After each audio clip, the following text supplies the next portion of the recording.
O soul, are you weary and troubled? No light in the darkness you see. There's light for a look at the Savior, and life more abundant and free. Turn your eyes upon Jesus, look full in his wonderful face, and the things of earth will grow strangely dim in the light of his glory and grace.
They think God's done with the Jews.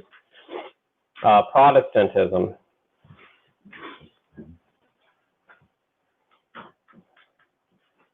So Roman Catholicism is A, and then B is Protestantism. By Protestantism, I am referring especially to Anglican, Presbyterian, Methodist, Reformed, and Lutheran denominations. When the Protestant denominations left Rome between the 1500s and the 1700s, they did not leave behind all of Rome's errors.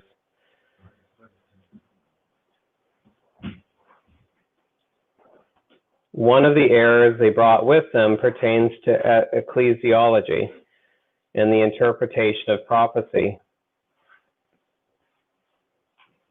They teach that Israel was permanently rejected by God and replaced with Christianity. That Christianity is the continuation of Israel. They do not believe that the Old Testament promises and prophecies pertaining to Israel will be literally filled. To one extent or another, they have also adopted certain rituals from the Old Testament dispensation, such as priests, liturgy, infant baptism, which they claim is the spiritualizing of circumcision, Sabbath keeping, which they foisted into the first day of the week, incense, etc.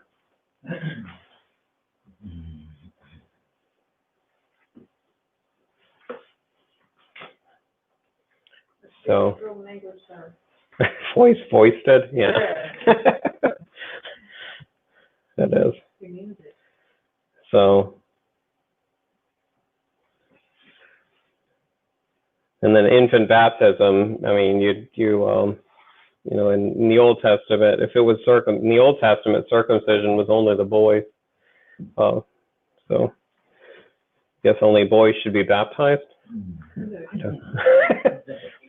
But the Bible's clear that it, you know, you get circumcised because of your faith when you trust Christ. So you can't, if you believe, you're baptized. So a baby can't believe, huh? Legally? What? Would you just say? That we get baptized if we're saved? No, that's not what you say. What did I say? Oh, sorry. Yeah, I meant baptized. Okay. Yeah, no. We're confused. Yeah, that's a good, yeah. Sorry about that. No, in baptized, you get baptized. So we get baptized. The Bible's clear that you get baptized after faith. So you have Roman Catholicism, Protestantism, and C, the cults. The cults also claim to be a continuation of Israel in one form or the other. For example, the Worldwide Church of God, founded by Herbert W. Armstrong, claimed that 10 of the tribes of Israel had been lost and had resurfaced today in England and America and had been restored in his cult. This is called British Israelism, and there are heretical groups that teach a form of it. Jehovah's Witnesses apply things directly to itself, things from the book of Revelation that are for Israel, such as the sealing of the 144,000 from the 12 tribes in Revelation 7. Seventh-day Adventists claim that the New Testament believers are obliged to keep the Sabbath and keep the Old Testament dietary restrictions. So you have these misinterpretations. Covenant theology, the opposite of dispensational theology, is covenant theology. This is, please don't touch the cords, Kendrick. This is the standard Presbyterian theology. Okay, so covenant theology is the Covenant. So, it's just below the word. So covenant theology. So covenant theology, the opposite of dispensational theology. The opposite of dispensational theology is covenant theology. This is the standard Presbyterian theology. It is also called Reformed theology. It can be traced back to the time of the Heidelberg Catechism of 1584, was encapsulated within the Westminster Confession 100 years later. There is considerable variety within the covenant theology traditions, but the following are some of the standard characteristics. Covenant theology, the first one, covenant theology teaches that there were two covenants, or there were only two covenants. So the fill in there is two. So traditional covenant theology says there was a covenant of works before the fall and a covenant of grace since the fall. A covenant of works with Adam and a covenant of grace with Christ. The Westminster Confession stated the first covenant made with man was a covenant of works, wherein life was promised to Adam and in him to his posterity upon condition of perfect and personal obedience. Man, by his fall, having made himself incapable of life by that covenant, the Lord was pleased to make a second, commonly called the covenant of grace, wherein he freely offered unto sinners life and salvation by Jesus Christ. Another variety of covenant theology, called New Covenant theology, says that the two covenants are the old covenant of law with Israel and the new covenant of grace with Christianity. Covenant theology claims that the Old Testament prophecies, so that's a fill in there, pertaining to Israel have already been fulfilled spiritually or allegorically in Christianity. Covenant theologians believe that Israel has been permanently rejected. Sorry, I'm not making it up. I could stop on a paragraph. Yeah. Covenant theology claims that the Old Testament Prophecies, sorry. Yeah, prophecies. So the fill in there is prophecies. Thank you. So yeah, so they think that the prophecies about Israel have already been done. They're finished.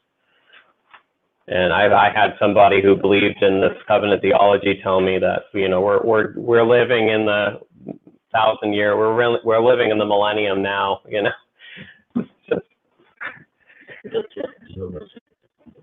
That we're living in the millennium. No, they believe that. I don't know. They might. I know they believe. They might. They believe 144,000 are now. Yeah, and that they've already been sealed. Yeah. And then the new heaven and new earth are going to be in New York. It's going to come. Heaven's going to come down in Manhattan. Yeah, where they're. Yeah. They seriously do. That's where they're located. Yeah. Maybe not Manhattan, somewhere in New York City. Yeah. Yeah, because that's where they're located. Yeah. We saw the place where they were found. We did, yeah. Yeah, but it wasn't Manhattan. Whatever, in New York City. Actually, Yeah, that wasn't where they were found. That's where their headquarters is now, but that wasn't.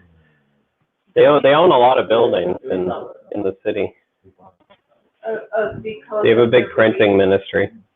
Is it because of their belief that this is the hope of the New Jerusalem? Yeah, That they're buying property there? yeah. Okay.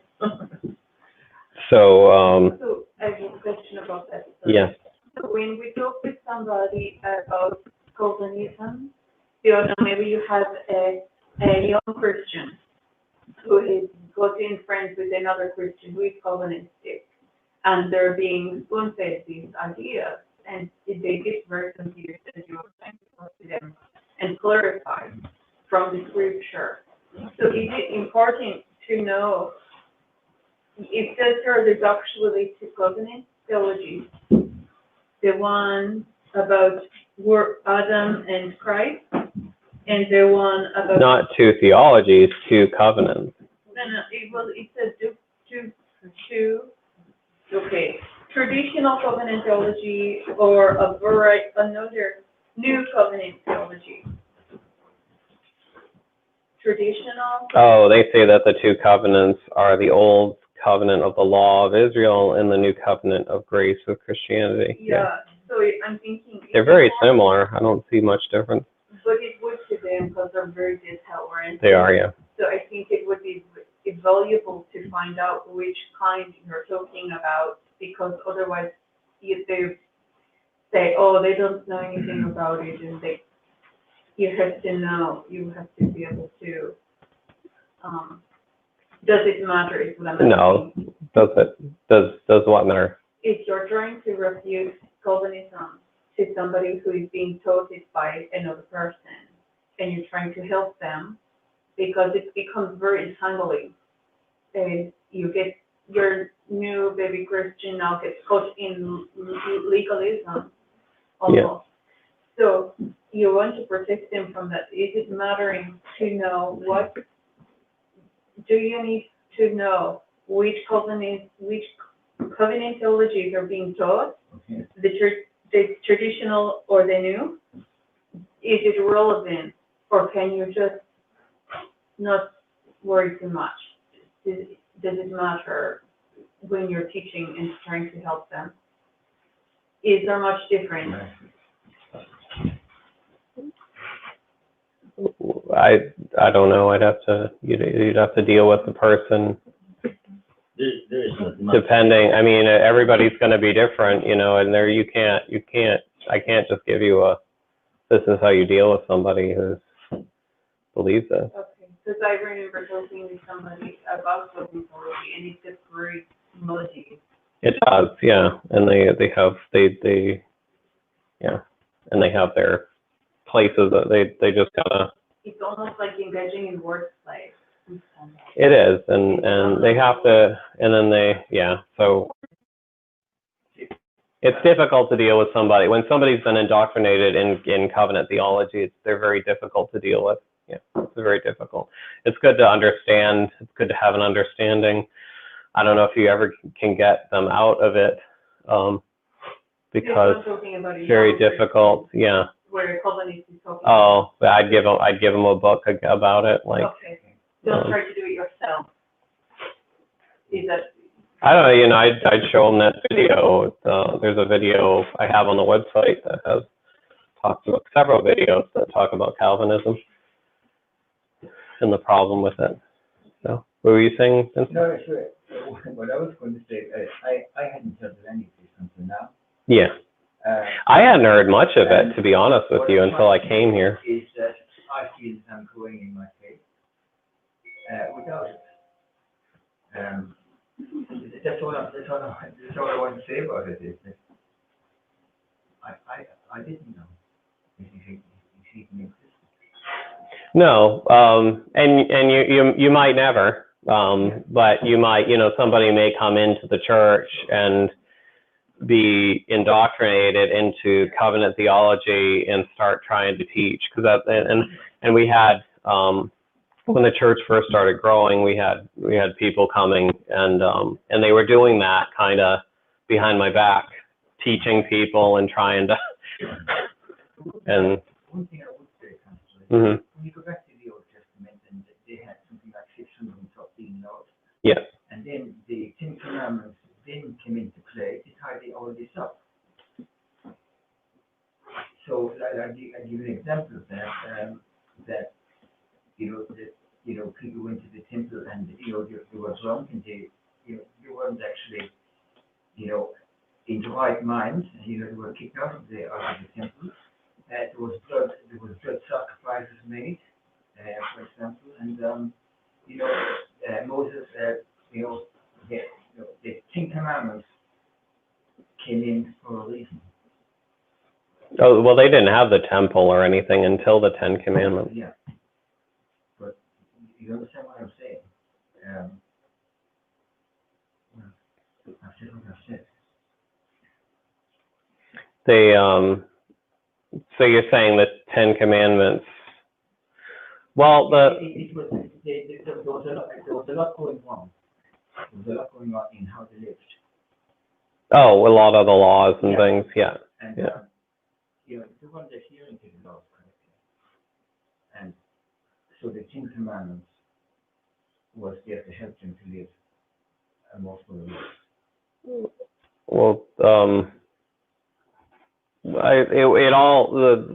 you might be misunderstanding this. Okay. The Ten Commandments was given with all the rest of the law. So God wasn't. Those are the main ones, but then they had other laws as a nation and things that they needed to follow because they were a theocracy. So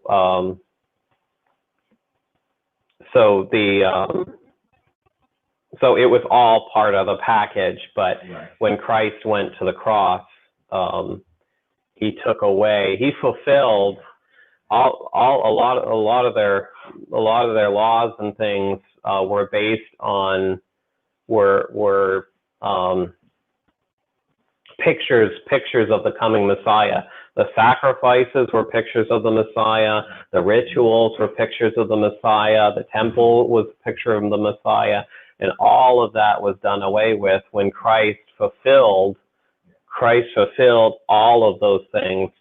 And then Jesus summarized the 10 Commandments as two things: to love God with all your heart and all your soul and all your mind, and to love your neighbor as yourself. And if you love your neighbor as yourself, you're not going to covet his things. You're not going to do, you're going to obey those commands. And if you love God with all your heart, you're not going to do the other things in the first 5. So the 10 Commandments is split into 2. The first 5 deal with loving God with all your heart. The last 5 deal with loving your neighbor as yourself. And so Jesus fulfilled, when he on the cross, he fulfilled all of that Old Testament, all of those Old Testament things, and now we're living under grace, and we're to love God with all our heart and to love our neighbors ourselves. But that also, in doing that, we'll also be fulfilling the 10 Commandments as well. So, not so much the letter of the law, but that's more the spirit of the law, is to love God with all your heart and to love your neighbor as yourself. So, and not saying, so if we're loving our neighbor as ourselves, we're not going to want to kill him, not going to be plotting murder or anything. We're going to love our enemies. We're going to do good to them that hate us and despitefully use us. So in short, Pastor, 10 Commandments is our schoolmaster. And the 10 Commandments was there to show the Jews that they can't live up to God's perfection. Mm-hmm. Okay. Very good. Kelly. The essence of the principles to exercise, and then the law, the civic law and the religious law is showing the implementation, practical implementation of these principles, how they're to be enforced and acted on. Kind of, yeah. Okay, so covenant. So the Old Testament covenant theology claims that the Old Testament prophecies pertaining to Israel have already been fulfilled. Covenant theology teaches that there is only one group of redeemed people, which is Israel in the Old Testament times, and now Christianity, which supposedly has replaced Israel.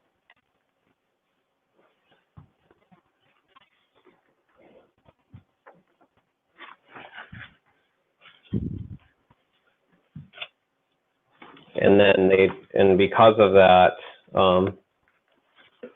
if you're born into that's why, if you're born into a Protestant family, you're automatically going to heaven. There's no need for a personal, because you're part of Israel. You're born into the new Israel. You're a born Christian. You're born a Christian, so there's no need for personal faith. It is, yeah. And then covenant theology has traditionally been accompanied by the practice of infant baptism, which is seen, so the fill in there is infant baptism.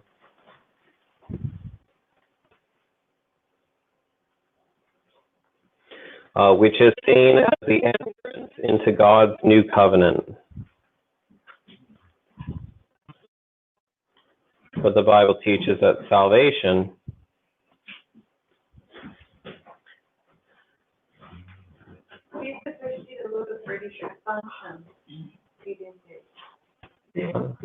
Oh, probably, yeah. They argue that since the Old Testament, the Old Covenant has the right of circumcision for babies, the New Covenant must have the right of baby baptism.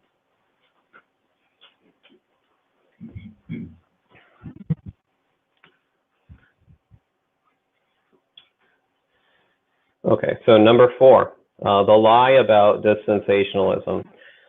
Some who despise dispensationalism have claimed that it was not taught until the 1800s. Some claim it was started by John Darby, the founder of the Plymouth Brethren movement. While it might be true that a certain form of dispensationalism, such as Darby dispensationalism or Schofield dispensationalism, if you have a Schofield Bible, so he has a different view on dispensationalism. They might not have been taught until more recent years. It is plain that the belief in dispensations goes all the way back to the apostles, as we have seen that the New Testament teaches that there are dispensations during which God has worked out his great purposes. These are also called ages, times, and days. In this sense, dispensationalism is 2,000 years old. B, the early Christians after the apostles, so that's the fill in there, apostles.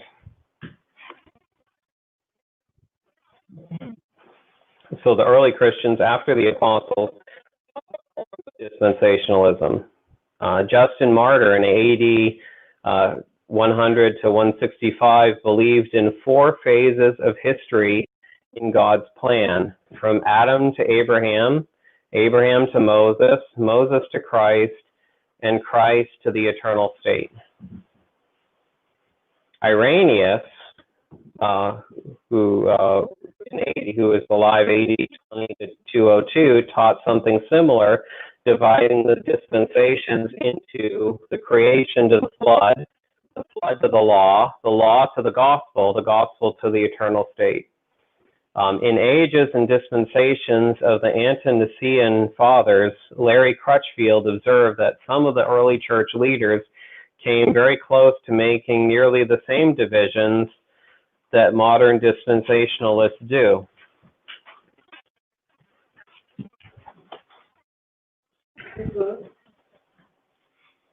Yeah. So this is the last, so we're finishing up. Influential Baptist leader Morgan Edwards, the founder of Brown University, was teaching the pre-tribulational doctrine in the first half of the 18th century between 1742 and 1744. Or between 1742 and 1744, he wrote a book presenting this doctrine. The book was published in 1788 in Philadelphia, where Edwards was a pastor. John Bray, who for many years published a challenge that he would give $500 to anyone who could prove that the tribulation rapture was taught before 1830, was forced to pay out. The Plains Baptist Challenger observed, if Morgan Edwards wrote a book in 1742 to 1744 teaching the pre-tribulation rapture, then many people must have read it. No doubt, there must have been other preachers who read the same Bible that Edwards did and preached the same truth. I wonder if John J. Bray will offer $500 to anyone teaching the pre-tribulation rapture before Morgan Edwards. I hope he does. Of course, Paul taught it, but the enemies of the pre-tribulation rapture will never accept that. They just explain it away. Of course, the Apostle John taught it in the book of Revelation, but they spiritualize the book of Revelation away. So, and that's from the Plains Baptist Challenger, Lubbock, Texas, September 1995. So, any questions on dispensationalism? No? Yes. Like Vincent was saying, for Vincent, I'm going to quote you now. He was saying he's been growing along the spine without ever hearing of any of this. He's been growing spiritually with just his Bible and the preaching and preaching fellowship. Right, yeah. So it's not needed. So the reason we're doing over this unnecessary material is... Is it unnecessary? Well, you just said it's not needed. No, I'm saying that that's what you're saying. No, I'm asking you. I'm asking you, so why do we need to delve into the depth of doctrinal discussions we have in this chapter? So we'll probably forget it, but so you have it in case somebody, so you have it, so you know about, I mean, you have, so you know about covenant theology versus dispensational. And if somebody brings it up, you'll have the notes. You have that. And you can look back and say, oh, okay, so this is why and also so that we have an idea that, and also we went through the, man under conscience, man under human government. I mean, that's the basis of the whole thing, but all the other is just everything else is supporting dispensationalism, where somebody might say that it's not relevant, or it's heretical. There may come a time when somebody comes to you as another Christian and they say, seriously, don't you know, yada, yada, yada. And then we want to know what we believe, basically. As opposed to, they also have their reasons. So we want to have some knowledge of it. And they're giving it to us, so we have that on record, and we can look to it when we ever have a challenge come. If we have a challenge come from another Christian, which is living a different form of Christian doctrine, we have this to go back to say, well, why do I believe the way I believe? Right. Is there any belief? Well, we went through a lot. We also went through why, how dispensationalism, how reading the Bible dispensationally, eliminates discrepancies that you'll find in the Bible. So it helps you to understand why God dealt with, because somebody will say, well, God didn't kill Abel, but he told Moses to kill people after they kill somebody else.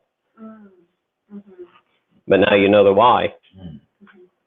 You have a better, clearer understanding as to why when somebody brings these things up. So understanding the different dispensations and what they are and how God dealt with those people at that time is going to help you to interpret the Bible better as you're studying it. Okay, so like people come and they say, well, your Bible says that homosexuals should be killed. Yes, that's a different dispensation. Okay, all right, thank you. But that is going to be implemented when when his millennial reign starts.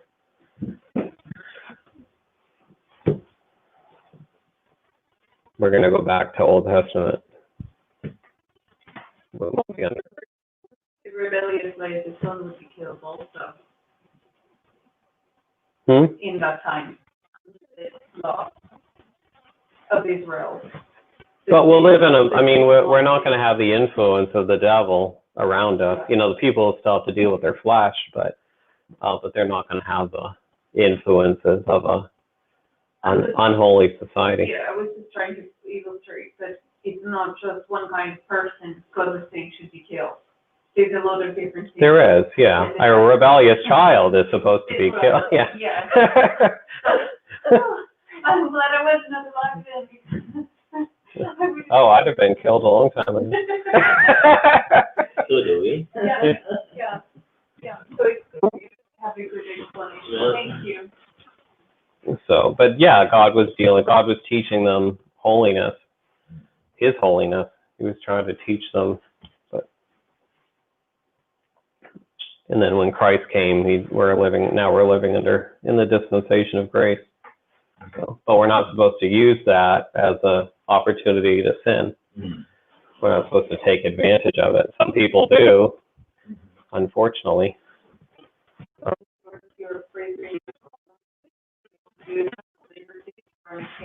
The flesh, yep. All right, you can turn it down, okay? Did you shut it off? Oh, okay, you can go ahead.